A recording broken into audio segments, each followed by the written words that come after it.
Hey everyone, how we doing today? This is James Sweeney, aka SplitSuit, and welcome back to another video.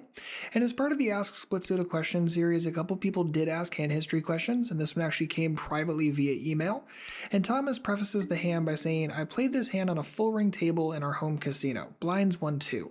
My stack was 350 and I was in the straddle with eights. So for those of you that aren't quite sure what a straddle is, it's essentially a secondary big blind, and it essentially halves the effective stacks of the game. I did a complete quick plays video about it. I would definitely suggest checking it out if you're interested. But I would normally suggest not straddling, particularly under the gun. It doesn't really do too much. So unless this was kind of a mandatory, the entire table is going to straddle thing, chances are I'm not totally on board with this. But in this exact situation, there's a call, another call, another call, and hero decides to check. And in this situation, Thomas says, I decided not to raise because the table was fishy and they often limp call. I thought if I raised to 20, I get minimum 2 callers, and I don't want to play such a big pot pre-flop with eights. So overall, I can be okay with this check. If you really do expect multiple callers, it's going to create a really awkward SPR. And if you're really uncomfortable in that situation, just checking here and going to the flop is going to be just fine in my opinion. In this exact situation, we get lucky and flop a set. There's a check, check, here decides to bet. I like the fact that we're betting. I'd probably just pot it here to be totally honest. I don't really see any reason to go 3/4 as opposed to just potting, but whatever. And we end up facing a check raise from the big blind. So at this point, Thomas says, I know the player in the big blind. We played a lot of hands together. I think he's a passive fish and not a creative or aggressive player. I thought he would maybe protect his 5-6 or smaller set from the flush draw, and at this time I have the image of a tag. I haven't played many pots, but if I played a pot, I was aggressive and I won it most of the time. So I decided to call the raise to 30 and call every bet in the turn because I thought most of the time I'm in front against his range, and if he flopped a straight, it's bad luck, and I've got a few outs. So what I want to do real quick is pull out Equilab and just proof this real quick. So if we pull out Equilab, plug in our hand, plug in the board, let's assign a range for the big blind of what we think he would do this with. So let's give him sets. Let's give him made straights. And because this was a straddle pot and all he had to do was call an extra big blind, and because we don't think he's a great player, I think we can easily assume that he would have hands like 5-6 off and also 8-7 suited and 8-7 off. And then I also want to assign some monster flush draws, so let's do a suit selection on 4-3 suited, 5-4 suited, ace-4 suited, and 6-4 suited. Let's just give those in spades, so these are the pair and draws. And even if he is passive, I still assume he's going to play those at least aggressively. Let's give him an okay on that, evaluate it, and notice that we are still crushing his range here.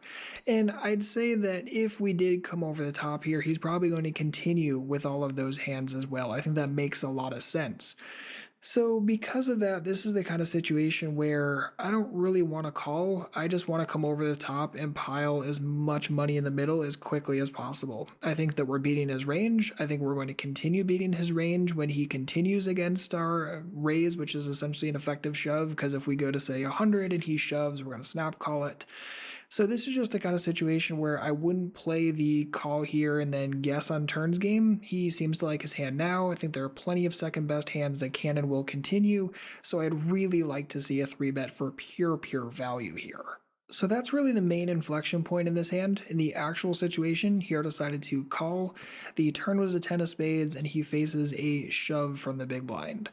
So this is pretty uncomfortable and a little bit weird, right? Because we assume that the big blind wouldn't be check raising the flop with too many spade combos, given the fact that he is passive, and it's also a card that now blocks out some things that he may have check raised. Like he may have check raised like 10-9 of spades.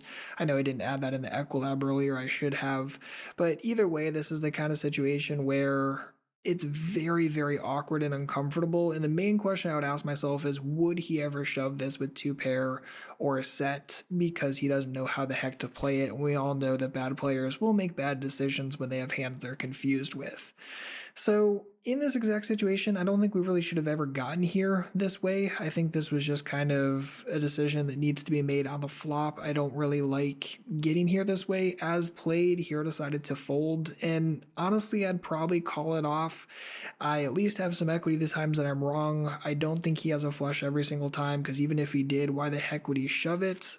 I don't know. A lot of this just isn't really making any sense, but again, had we made better decisions on earlier streets, this kind of thing never really happens. In the exact hand, the big blind ended up showing us 7-4 suited, which is kind of goofy, but also not too surprising. Again, he only had to call an extra big blind pre-flop. Bad players will definitely complete there with a lot of hands, 7-4 being one of them, so we really can't be too shocked. And again, that makes our pile on the flop even better, because if you can have this kind of thing, again, going back to the Equilab, if we're able to add things like 7-4 suited, 7-4 off, or 8-4, or things like, say, do a suit selection and maybe add like those kind of hands as well in spades and still do an evaluate, again, we're still doing super, super well on equity.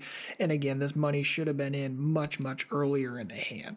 So Thomas, thanks for the great hand, and if you or anyone else has a poker-related hand or question, feel free to leave it on our Google Plus page. I'll leave a link for that in the description box, and also please make sure to like and subscribe if you're enjoying these types of videos. If you have any questions, please don't hesitate to let me know. Otherwise, good luck out there, and happy grinding.